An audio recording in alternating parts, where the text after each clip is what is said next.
setup today is a little bit different for unavoidable reasons. Hopefully I'll manage with writing as usual. So anyway, so let's get started. Good morning to you guys. And I think last week we kind of developed the model, a very simplified model, so to say, a charge model of the transducer, right? And we said that, look, I mean, it's not about only the transducer, right? We need to read or measure the information coming from the transducer, right? And to that end, we tried to see what will happen if we, so this is the transducer. So yeah, so this is the transducer that we have, right? Nothing but a current source and a capacitor.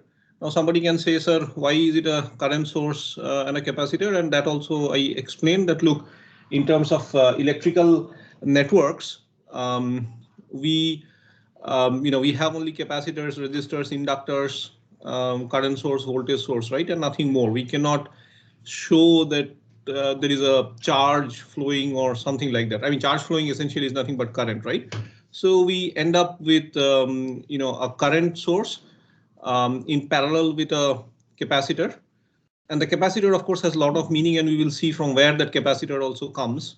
But the point is, the charge that comes out of the transducer can be modeled as a current source in parallel with a capacitor, right? If we integrate the current flowing in the capacitor, then we get a charge. And that is something what the transducer is going to look like, right? And then if we measure that, voltage or charge using a cable, and then we give it to a measuring instrument, which is nothing but this guy sitting here, the RL, right? Yeah, so then, we we looked at the transfer function, and we ended up, so this was we derived the transfer function also last time, right? And did we derive the transfer function? I think we had derived this, right, guys? Someone? Yes. Yeah, we derived the transfer function. Yeah, just pardon this little bit. Yeah, this guy's subscripts are kind of messed up. This is a PPT issue. It kind of keeps getting messed up, even though. So this is C subscript C. So that I think you can figure out. Similarly, this tau, what is the tau here, right? That's all. That also you can figure out that there is a subscript issue here. But anyway, so this is the transfer function, and we see that there are two issues essentially with this transfer function. So what is the output? Output is nothing but what we are trying to read in our instrument, which is VL, right? And the input, what is the input? Because we are measuring force, so force is the input, right? So we see there are essentially two problems with the transfer function. One, if we see, the so-called DC sensitivity, right? That's what we keep hearing. So there is an attenuation factor given by D divided by Cn plus Cc, right? And Cc is actually the cable inductance, right? Cable capacitance or parasitic capacitance that might come because of the PCB trace, or let's say your input circuit where you're going to read, that will have some loading, right? So Cc will not be in our control as such. Cn is again the natural capacitance offered by the transducer. Again, that from a designer's point of view, you guys will be the system designers, right? So from a designer's point of view, again, that may not be under your control, right? So we see that, the sensitivity is greatly reduced by having, the Cn and Cc coming here in the denominator. That is a problem. And we also see that tau s, there is a factor called tau s. Tau, of course, we know, and it is easy to figure out why tau is this, right? So this I want, again, I keep mentioning and I keep talking that we need to find an intuitive way of looking at the expression and saying that whether the expression that we have derived is correct or not. And this expression, this tau of RL, times Cn plus Cc, it kind of makes sense because we have a current source in parallel with two capacitors, Cn and Cc. They are coming in parallel, so the effective capacitance will be Cn plus Cc. And then we have a loading. So if we calculate the tau, it will be given by, whatever I've shown here, right? However, more than the tau, the problem that we see here is this presence of this guy S in the numerator, right? So what that means is at low frequencies, so this is actually in S domain, the Laplace domain, right? And the reason we tend to look at Laplace because it helps us deal with complicated differential equations in algebraic terms, right? That's the only reason we fall towards Laplace. Otherwise, there is no reason to look at that, right? I mean, otherwise, this same simple expression we'll have to write, using differential expressions or integral expression, which will be cumbersome, and that's why we go to Laplace. So having a quickly, and there is another advantage of looking at Laplace is if we want to, so this expression, right, that we have here, one second. So this expression that we have here, right, this will have two components, right, the magnitude component as well as the phase component, right? So someone can say that, look, this is the force that I'm applying. What will be the magnitude of the voltage that we will be getting, right? So then your question will be, OK, you are applying a force as an input signal, but which means applying a force means you are talking of an amplitude. But what is the frequency of the signal that you are giving, right? So to study the effect of the the amplitude as well as the frequency of the input signal that will have on the output, we find it very convenient to look at a Laplace equation like this. And what this equation tells us is if the input force or the input signal has a low frequency component, right? What we can see here is this guy S, because of the presence of this guy S here, the output will be very small. It will be highly attenuated, right? So if you look at this kind of a transfer function, which I think in the lab also, you have looked at the plot, it will look like a high pass transfer characteristics, and then it will look probably something like this, right?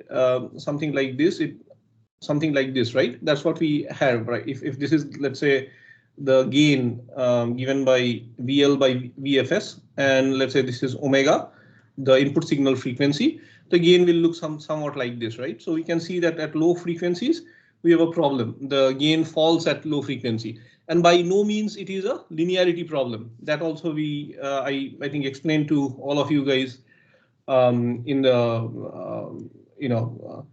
lab, right? So essentially we have two problems. We have two problems: attenuation and the gain at low frequency, and we will try to get rid of that and see what happens. Now, the moment we think of some instrumentation, the good old amplifier will be back in action, and that's what we see. We are using an amplifier now, right? Now, and yes, last time we discussed what sort of a feedback it is and how we can identify feedback. We will go back to that a little bit. But before that, I want the class to kind of tell me, when we talk of amplifiers, right, what kind of different amplifiers do we normally say? So when we say it's an amplifier, right, what are the things that comes to your mind? Or in other words, what are the different categories of amplifiers that come to your mind? Anyone, can you just give me some, so that I'm also aware what you guys know and what you guys don't know, right? So in any quick answers, what kind of amplifiers? We know like inverting and non-inverting amplifier, right? Okay, so what? Ayush, right? Ayush, yes, stop, right? Yeah, okay. So yeah, so non-inverting and inverting is one way to look at it, but any other way that you can think of categorizing an amplifier? So non-inverting and inverting, what essentially it means is you give an input signal and the output signal will be 180-degree phase shifted, right? The -1 term is nothing but it's a phase term, right? So if I give an input sine wave, then I will get the output sine wave that I will get will be 180-degree phase shifted, right? So that is one way to look at it. But even before that, so inverting and non-inverting, we build with an op-amp, we build some structures around it, and then we create an inverting and non-inverting stuff, right? But let's say I'm talking of only this module, meaning even before we create different structures, right? I'm talking of only this guy here, only this triangle. Then what kind of things come to your mind? Sir, for a normal amplifier, we think of only gain and phase. Yeah, but let me, okay, so let me kind of, so based on input and output, current, voltage, current. fantastic, fantastic, fantastic. Who is this? Who is this? Shubham. Great, great, Shubham. Thank you. So that's what I was actually trying to lead to. So based on the input signal type or the driver type that we want, right? We can categorize. So let's say I write here as the input signal and the output signal, right? Meaning we'll talk about that also. So someone can say that, look, I will be giving you an input voltage signal. And what you need to give me also an output voltage signal. Now what that means is very important. We'll talk about that. So and someone else can say that I need, and I'll give you an input voltage signal, but you have to give me an output current signal, right? Someone can say, okay, I will give you an input current signal and you need to give me output voltage signal. And the other guy can say, so there are essentially four combinations, right? Voltage, voltage, voltage to current, current to voltage, current to current, right? Right? Any confusion in this? There cannot be any other combinations, right? So when we talk of amplifiers in general, so the amplifiers can be categorized under these four categories and they can be given names. So typically a voltage to voltage amplifier, this is what we most commonly refer to as an op-amp, right? A voltage input signal and a voltage output signal. And this is what we commonly refer to as op-amp, right? What do you call this kind of an amplifier, guys? A voltage input and a output signal is current. What do you call this? Quickly, anyone? You don't have to mug up. Yes, transconductance. Why do we say this transconductance? Because if you look at it, a voltage signal is getting converted into current. So essentially, if I have a voltage and I'm passing this through a transconductance amplifier GM, then I get current, right? So basically I divided by V is my amplifier property, which is nothing but transconductance. So by looking at the output signal and the input signal, we can say whether what kind of an amplifier it is. So in this case, it's a transconductance amplifier. What will you call this guy, the third guy? By the same token, transimpedance. Thank you, Shubham. Yeah, I think I need some response from other folks also. I hope there are other students and other very good students in the class. And I'm sure they are. So this will be a transimpedance amplifier, right? V by I. And this will be a plain and simple current amplifier, right? So any doubts in this? Pretty simple, right? Okay. So now that we have seen what kind of amplifiers they are, we'll also need to look at what sort of properties each of these amplifiers need to have. And when we talk of properties, let us focus primarily on two things, the input impedance and the output impedance of each of the amplifiers. So first one we saw is a voltage to voltage amplifier. So in this case, what will be the input impedance and the output impedance? Can somebody tell me? Will it be, so basically what meaning, whether it will be 0 or infinite or what, right? I mean, I want you to give me subjective answers that it needs to be 0, or I mean 0 is subjective because in real world nothing is 0, right? I mean there will be some impedance you will get. So for a voltage amplifier or normal op-amp, what sort of input impedance should that amplifier offer? Infinite. Input is infinite, output is 0. Okay, and why? Why does it need to be like this? So like if we consider the amplifier's input resistance as Rin and there is an external resistance associated with the source, then it will get Rin by Rin plus R into V input. Yes. So if Super. Rin, Yes. Yes, you got it. So I think everybody understands that. So essentially what I think Ayush was mentioning, right? I hope it was Ayush, right? If I'm not wrong. So here, let's say this is my input signal VS, and let's say this is my signal, signal RS. The signal source as an output impedance RS, and the signal, let's say, is VS. So if I'm measuring this or I'm giving to an amplifier, I need to actually, what does the amplifier need to look at? The amplifier needs to look at VS. The amplifier should not care about RS. Whatever your RS is, the amplifier should have a mechanism such that it is getting that info. So this is again that wine taster example, right? The amplifier's job is to extract the information only without loading the system, right? So the amplifier needs to understand what is VS without without getting impacted by RS, right?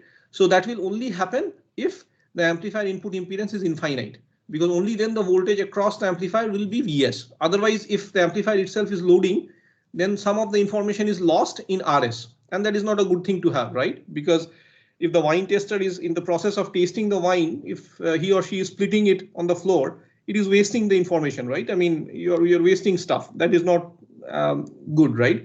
So that's the reason it needs to be infinite. Similarly, the output impedance needs to be 0 because it needs to ensure no matter what sort of loading you put in the output, it needs to pass on the full information to the output. So, I mean, to the output, the receiver. So that's the reason the output impedance should be as low as possible. You can think about this in the same way on the output side. I'm not going into the details, but again, going by the same token, what will be the input and output impedance for let's say a trans impedance amplifier?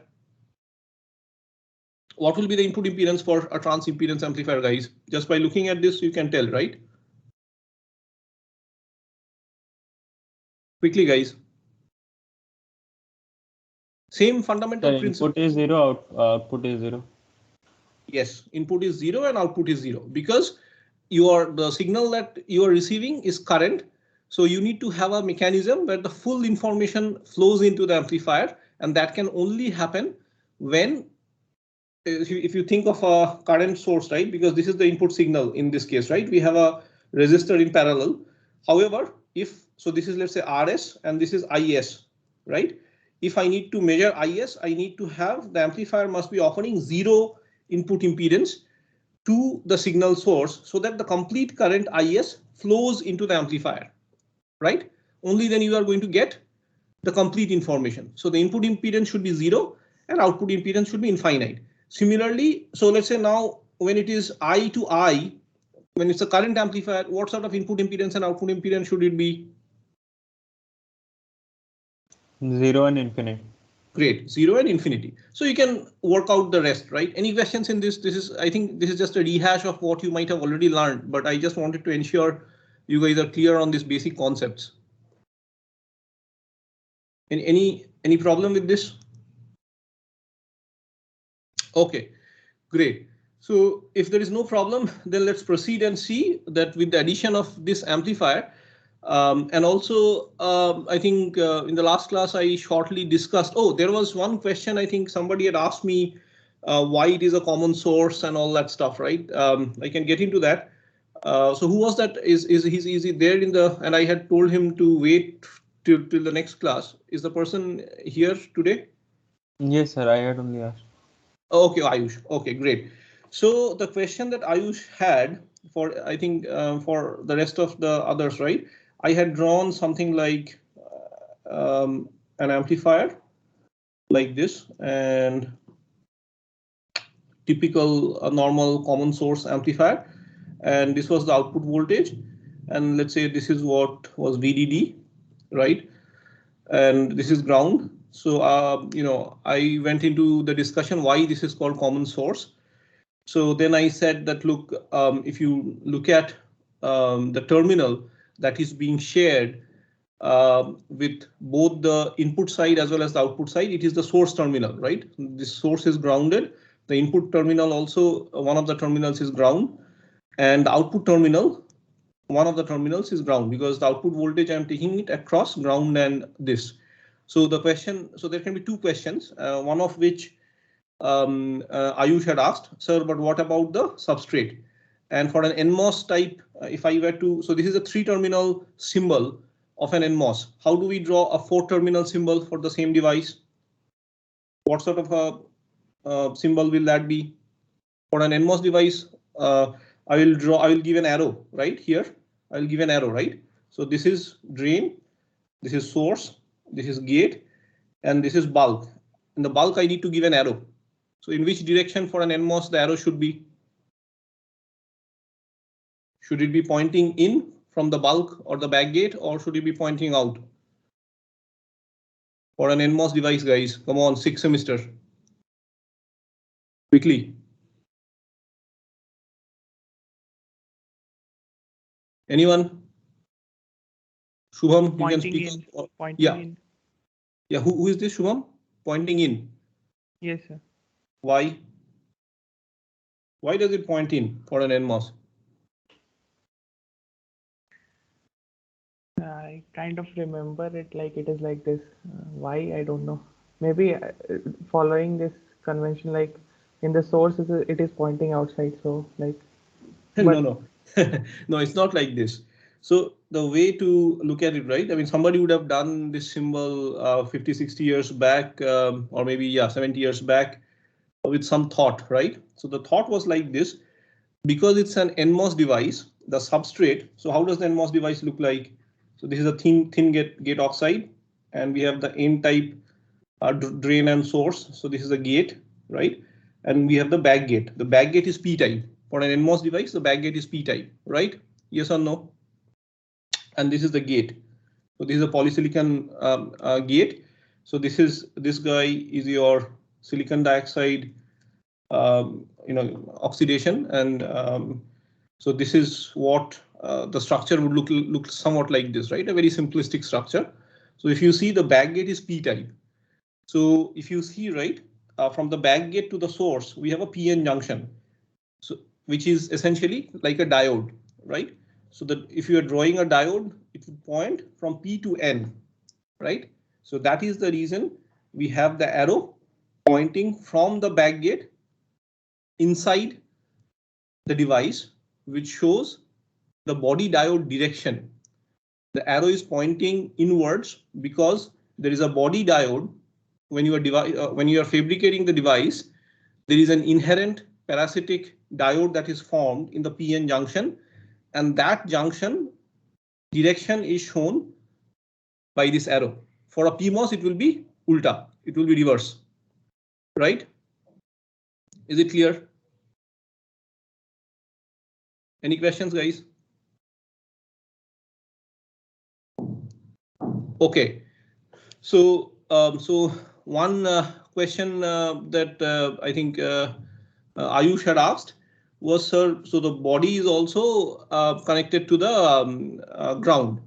So why don't we call it, a common bulk kind of a configuration, right? So we can give many kinds of answers to that. One first point can be the body or the back gate. So this B terminal has many names. Sometimes we call it body, sometimes we call it back gate, sometimes substrate, and there are reasons for calling each one of these and I don't want to get into that now. But to say that the back gate or this terminal B will be always connected to ground, that is incorrect. In many applications, you will see that this terminal B is used by designers to actually control the threshold voltage of the device. Meaning, and I had given this example last week that, let's say Ayush is the design engineer and he has his good friend Ajay, who is actually fabricating. He's in the factory fabricating the device, and they're actually not so good friends. And Ayush kind of says that, hey Ajay, can you reduce the threshold voltage of my device, because I want the device to work faster. But for some reason, Ajay doesn't like Ayush, and he says, no, this is the best I can do for you. The process, and he will give a diplomatic reason, and which is correct actually, that the process does not allow me. There are limitations of the process. the process does not allow me to reduce the threshold voltage beyond this limit. And actually, he can also give other reasons that, look, Ayush, you are not the only guy using this device. He has good friends in Piyush. He is using the device and he will start complaining if I reduce the threshold voltage, because the same device Piyush is using in some other design where he does not want the threshold voltage to reduce. He actually wants the threshold voltage to increase for some reason. And that reason we can talk of. So basically, Ajay refuses to help Ayush. And what Ayush does is he says, OK, fair enough. What I will do is I will give some potential to this back gate and I will modify the threshold voltage myself. I'll modify the threshold voltage myself, and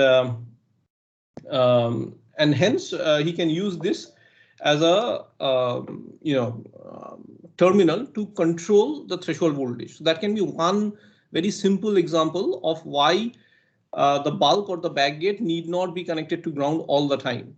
That is one reason that we'll not call it a common bulk or a common back gate. So that is one reason. Second reason, if you think from a pure amplifier point of view, right, the power, where does the power come from? When you are amplifying, right, this guy is working as an amplifier, right?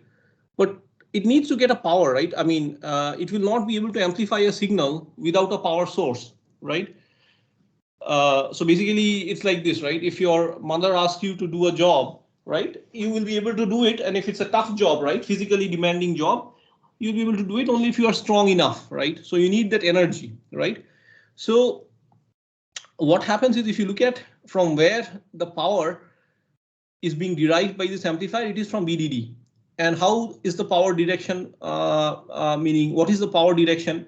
It flows, the current flows from the drain to the source of the device. The current doesn't flow from the drain to the back gate, right? In fact, that is a big problem. If there is current flowing from the drain to the substrate, and those are complicated issues. When you actually end up being a chip designer, you will see those are real difficult problems to solve. We'll not talk about all those now, but the point is the power is flowing from the drain to the source. So it is all about the drain and source. The power delivery, in the power delivery process as such, the back gate or the bulk terminal does not come into picture, right? So that is the reason, we'll not talk about this configuration as a common back gate. So that can be the second reason. There can be many reasons. I'm just telling, whatever comes to my mind. So these two can be very good reasons. So does that kind of explain, answer your question, Sahu, Ayush? Yes, sir. Yes.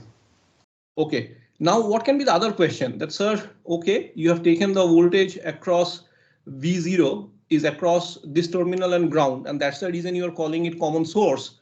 But what if I take the voltage across the resistor? Then will the configuration name be same or will it be different? Can somebody answer? Here I am saying this is ground. So because I'm taking the voltage across the drain terminal and ground, right? But what if I take the voltage across the resistor? Then will the name of the configuration change? Is the question clear first? I repeat the question. When I was measuring the output voltage in the configuration, I said I'm measuring the output voltage across the drain and source. And that's the reason I called it a common. So the source becomes the common terminal. And that's the reason we said that this is a common source kind of a configuration.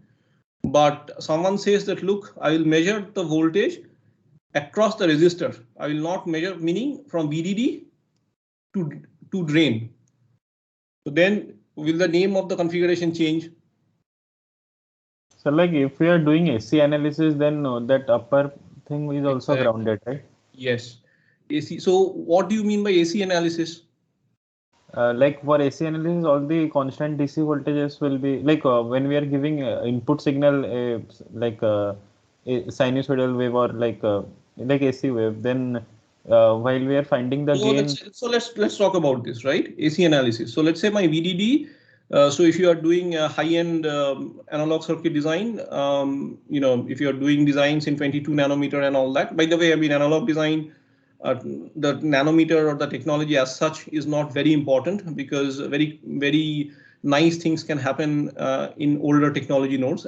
And actually, the older technology nodes are better for products, but we'll not go to get into that. So let's say my VDD is 2 volts. Actually, it is 1.8 volt. Most of the times we say that VDD is, let's say, 1.8 volt. That is my battery in my circuit, the chip that you are going to design. And the sine wave that we are giving is also 1.8 volt sine wave. The amplitude is, the peak to peak amplitude is 1.8 volt.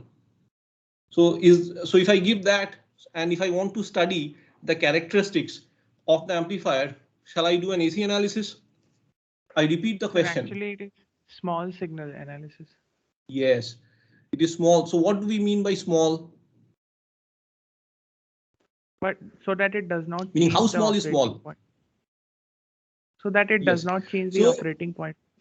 yes. Okay, good. So that means you guys are aware of the concept of operating point and how small is small, right? So basically, if you look at the input output characteristics of the device, which is essentially, let's say IDS is the output current as a function of VGS, you will see, depending on the operating point of the device, the function. So IDS, if I, 1 second, where do I write? Okay, so yeah, so what happened, man? Okay, I'm actually using yeah, I'm using as I said, I think for next 3 days there will be a little bit of struggle. Yeah, so IDS is a function of VGS, right? Now this function f, right, depends on what is the operating point of the amplifier, right? So to do a small signal analysis, what we mean is that all the signals that are applied is such that the function f itself does not change. The equation does not change. Only thing that will happen is the VGS and IDS, those values will change a little bit. And in order to kind of quantify how small is small, typically we can say, let's say if 1.8 volt is my power supply, let's say we can say like 1/10 of the power supply, or even 100. I mean, lesser the better. But let's say 1/10, anything which is, let's say, around 100 millivolt or so, let's say 5% of the power supply, that we can say is small, right? And in order to again qualify small, how small is small, the signal should be such that it should not mess up the function f here itself. Now that does not mean, so what I mean, that does not mean, so basically again going back to the circuit we had, right? Sorry, I'm struggling a little bit with this. Okay, so anyway, so we had something like this, right? So that does not mean, so let's say you have designed this amplifier stage. So when I'm drawing this input signal character, I mean AC signal, right? So this, what it means is essentially this AC signal is sitting on top of a DC signal, which will ensure that the operating point of this guy is maintained in certain region. And for an amplifier, we want it to be in saturation, and that we can discuss. That's a separate topic. If we from a 2-port network point of view, we can establish why the amplifier needs to be in saturation, right?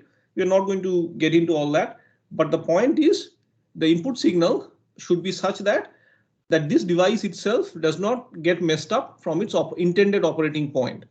And so that means it is in that context, it's a small signal. So from a small signal point of view, what we say is, okay, even though this is VDD, right? Even though this is VDD, from a small signal, from an incremental, if I were to replace my voltage or current sources with incremental signals, right? So a battery means it's a constant voltage. So incrementally, the battery can be treated as 0. Incrementally, it can be treated as shorted to ground. And if I have a DC current source, what do? Just the inverse of the battery, right? The battery, you will show it as ground, and if I have a DC current source, you will treat that as an open circuit, right? That is clear, right? So going back or trying to answer the question that I had posed, that even if we take the output voltage across the resistor, the name remains the same. It still remains common source, and we don't call it anything else. That is clear, right? So I just wanted to give you a quick rehash of the basic kind of concept, so that so any questions up to this point? We are not going to go into this because it's instrumentation devices class. We are not going to talk of the in-depth into the circuits, but I just want to ensure that the basics are clear. Any questions on this, guys? Do you think whatever I said was convincing enough, or upar se chala gaya, or I tried to fool you guys? Anything like that? Okay, so because I'm not getting any answer, I hope that you guys are satisfied, right, with what I explained. So now what we are trying to do is we are trying to bring in an amplifier, and I last day also I quickly explained to you how you can identify the kind of feedback in an amplifier. We can talk again more in details about that, but because I'm struggling with my setup today, I'm not going to draw more amplifiers and get into that. So let's proceed with this. So we have an amplifier, and we have connected this in feedback, a negative feedback, and and then we are now measuring. The measuring instrument is now across this resistor VL, right? And now if we draw the transfer function, we are going to see interesting things that are happening. And you can see now that Cn and Cc remains no longer in the picture. And for that, I mean, the reason I have not derived the transfer function and I leave it to you guys to kind of ensure whatever I have drawn or explained is correct or not. You can think about it or read some textbooks and see, or actually reading textbooks is not going to help you. You have to deal with the maths in your by yourself, but intuitively you can figure out whether whatever I've written is correct or not. That's what I think I explained in last Friday's class, that because we have this feedback system in place, and because the amplifier, we are saying that the amplifier is actually a high gain amplifier. It's a voltage amplifier. So we can, if we work out the maths, then we can say that the positive and the negative terminal are virtually shorted. And why do we call it virtual? Meaning in reality they are not shorted, right? But it is behaving as if there is a short, meaning there is no short. Actually, if you see, there is no wire between connecting the positive terminal and the negative terminal of the amplifier, but virtually they are shorted. And that is a very important concept of this virtual short. And by the way, in some places you will see we call it as virtual short, and sometimes we call it as virtual ground. Now people tend to use them loosely, but you being IIT engineers, we don't want you to use the terms loosely. In this case, we can say that the node, this node, the negative node is actually, in this case, we can say it's a virtual ground. Why? It is virtual ground because the positive terminal is shown as grounded here, right? And that is because the negative terminal and positive terminal are virtually shorted. In this case, we can use the term there. It's a virtual ground configuration. We can say that. But in many cases, you can see that you may see that the positive terminal is actually not shorted to ground. It has something. So then in that case, we are going to use the term virtual short, not virtual ground. OK. Now, because these two guys are effectively shorted, virtually shorted, what that means is there will be no voltage change allowed across the capacitor Cc and Cn. That is clear, right? Meaning delta Q is equal to C times, so Q equal to CV, so delta Q is C times delta V, right? So if delta V is 0, that means delta Q is 0, meaning there will be no charge flowing in or out of the capacitors. No problem, right? So that means even though these capacitors are there, the current which is trying to, which may actually attempt to disturb the charge balance in the capacitor, because of this configuration, the current is not going to be allowed to flow into or out of the capacitor. And hence, the path that is left for the current, the only path that is left for the current is to flow in this direction. Because this is a voltage amplifier, the voltage amplifier has an infinite input impedance, so the current definitely cannot flow inside the amplifier. The only path that it has to flow is through CF. Is that clear, guys? Okay, so now that means we have gotten rid of two uncontrollable things in my design. One of the uncontrollable thing of the design was CN, meaning as an electronic system design engineer, you do not have control over the transducer material because this comes from the factory. Whoever has made it has kind of already optimized it and he cannot do any better. So the CN that is there, you can't do anything. Similarly, because of, let's say, the application restrictions, you may not be able to reduce the wire length beyond the point. Meaning, someone can say that, look, my transducer needs to sit at least 1 meter away from your measuring instrument because of the environmental constraints, right? So in that case, you will not have CC also under your control. But we still need to do a proper justice to the measurement of IN. So in this kind of a configuration, we can say that, okay, all the limitations that we had from a measurement point of view, those are kind of taken care. Yes or no? Any questions that come to your mind in this picture?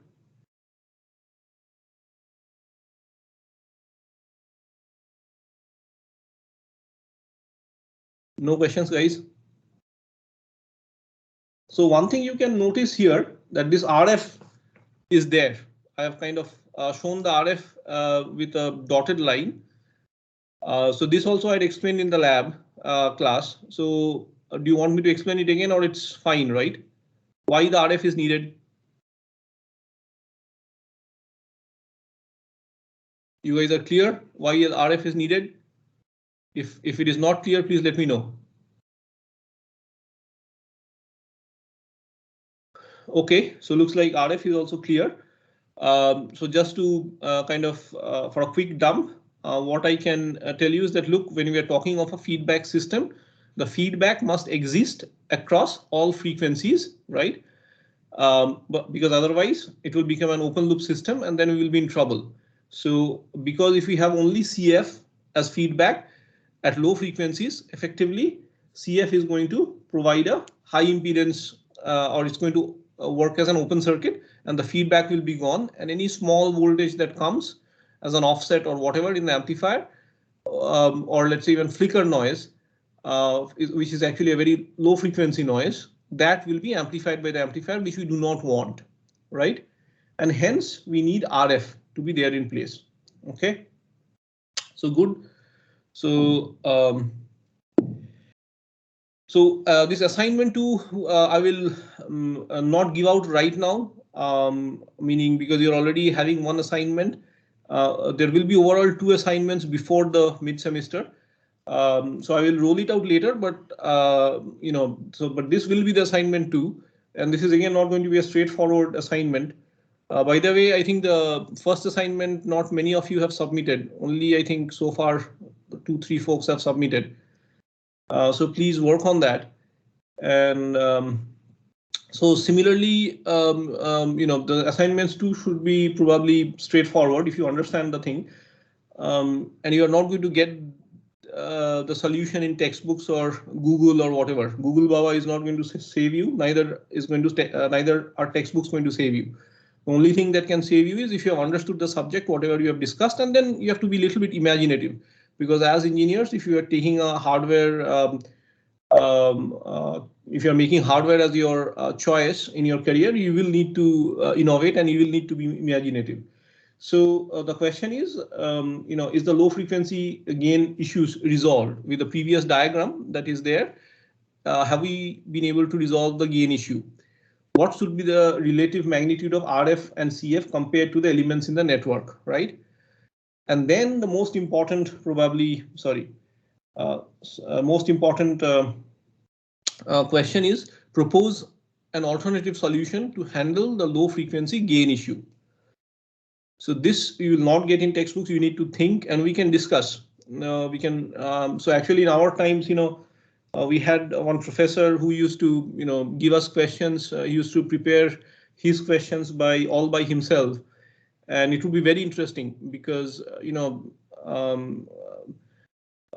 the sense that there will be no straightforward answers. You need to think and then of course in the question. I mean, when he used to give us the grades and all, that was I think our second or third year. He would actually consider the approach that you have taken rather than the final answer that you derive. So the last question, propose an alternative solution to handle the low frequency gain issue. There can be many different ways of handling this, but you will have to figure out some way and then propose. I will not roll out the assignment now. Probably I'll roll out the same assignment next week. Okay. Any questions on this? But you can expect this assignment to be rolled out next week. Any questions on this?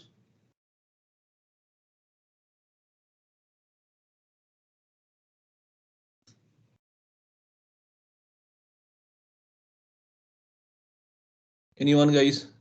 Nayan, Girinath, Ashish, whoever is there. Any questions? No, sir. No. Okay, great. No, sir. I really, yeah, I mean, see, I really hope, I'm able to make this course a little bit interesting to you guys. And I really wish some of you go on to become, hardware system engineers, because see, I mean, at the end of it, software and AI and ML, all that are good. But trust me, when you are actually making a hardware product, there is no joy like that. It's like actually giving birth to a baby. When you see your silicon or your system working, right, once the chip comes back from the factory and when you actually hook it up in the lab, trust me, there is no bigger joy. Probably just, having a baby probably only gives you a bigger joy than that. But trust me, it's an extremely, extremely joyful experience. So I hope that, you guys, some of you at least go on to become, take this industry as a career option. And it is a very rewarding, both financially as well as, job satisfaction. I keep saying this. So anyway, so let's go on to discuss the piezoelectric crystal oscillators equivalent model. So now, if you see, if we have to make an equivalent model of the piezoelectric crystal, we need to deal with the crystal in two domains, just like we had made the, the equations that we have written, right? The transducer equations. One was in mechanical domain and the other was in electrical domain, if you remember, right? And then we had used those piezoelectric coefficients to go from one domain to other, right? We had discussed that in detail. So just like those equations were in two domains, if we have to make an electrical equivalent model, we need to take care of both the mechanical behavior also into consideration, as well as the electrical behavior into consideration, right? That should be clear, right? That we need to take both, the effects into consideration, right? Any questions on that? So we are going to derive an electrical model, but we have to consider both the behavior in the mechanical domain as well as in the electrical domain together, right? Okay, so that's what we have shown that, look, we are going to make a two-port, actually not a two-port, it's a two-terminal model, wherein we have applied a voltage and then, we are showing that the current that will be taken in this configuration, the total current is I. And this I will have two components. One will be, to accommodate the mechanical way of behaving for the crystal, which is IM, and IE is for the electrical way of behaving, right? Any questions on this? Pretty simple, right? So this is the electrical stuff and this is the mechanical stuff. And we also know very simplistically we can write P equal to dt can be written as Q equal to df. That should be clear to you guys by now, right? Because P is the polarization, which means it's a charge, surface charge density, and T is the stress, which is force divided by area. So if we take out the area, from both sides, area is obviously not zero, and we can actually cancel from both sides. P equal to dt can be effectively written as Q equal to df. No doubts about that, right? So which means from a equivalent point of view, force is nothing but K times X. If you remember that model that we had made, right, that it's a spring constant. We are treating it as a spring. We are not meaning if we have if we apply a force on a spring, then the spring, the deformation in the spring will be equivalent to the force that is applied, which will be given as Kx, right? So that means if I take differentiation on both sides, I is equal to dkx dot. And if I make the transfer, if I rearrange, I can write the transfer function x dot by is is given by 1 by dk. And please note d and k both are material properties. D is the piezoelectric constant and k is so D is the electrical electrical property, whereas K comes from the mechanical property. What does K depend on? Young's modulus, area, length, if you remember, right? Right? K is in one of the previous classes, we had derived the relation between K and the physical properties of the material. You can refer to that. And similarly, S is equal to dE, right? So which means the strain is proportional to the electric field that we have applied, which again, just like Q equal to dF we wrote. So if we take if we simplify, if we take away the length in the previous equation, we have taken out the area from both the sides. Here S equal to dE, we are taking out the lengths from both the sides and we are rewriting that as X equal to dV. Any questions on this, guys? Should be straightforward, right? See, I keep repeating, I do not want you guys to mug up the subject. It is intuitive. Please understand, and then we'll move ahead. You don't have to remember any damn thing in this. Okay. So now if x equal to dv, then what is x? Again, we know there is force divided by k, right? Is equal to dv. And d is again not the differential, guys. Please understand this. D is the piezoelectric coefficient, right? So if I write v by f, again, that becomes equal to 1 by dk, right? So now if I rearrange a vs by ins, if I write like this, right? Again, simplistically, vs by ims is, if this is just pure simple jugglery with with maths. So then it becomes, I mean, I can write vs by ins like this, right? And fs by x dot x, that we had derived earlier in one of the previous slides. You can please refer to that. And if we put in all these equations together, we can derive the total Zm, meaning the total mechanical impedance offered. We can derive that. This should be pretty straightforward. Everything has been derived step by step here, guys. There is nothing esoteric. I have not missed a single step wherein you can say that, sir, where did you get this from? This guy was derived. This was derived with that spring and damper model, the second order model. This was derived in the previous class, right? These two we have derived. All what I have done is replace these three values. These three transfer functions into one, right? And based on that, we have derived what is the mechanical impedance offered. Any questions on this? So in the expression Vs by IMS, what is IM? That is what is going in Zm, or it is simply I? You tell that. So Vs by IMS is what I'm interested in, right, Shumam? So VS meaning, see, my goal is to figure out what is ZM and what is ZE. So right now I'm focusing on ZM. So ZM Okay. is nothing but V divided by Z IEMS, right? Okay. Yes. See, my, I got so it. my goal is ZM, right? Okay, so I think we'll stop here up to ZM, and then we'll take it forward. Any questions? We'll look at ZD in next class, in tomorrow's class, and then we'll proceed from there. Okay, thank you guys. Have a nice day. Any questions, please feel free to drop me an email and I'll always get in touch with you guys.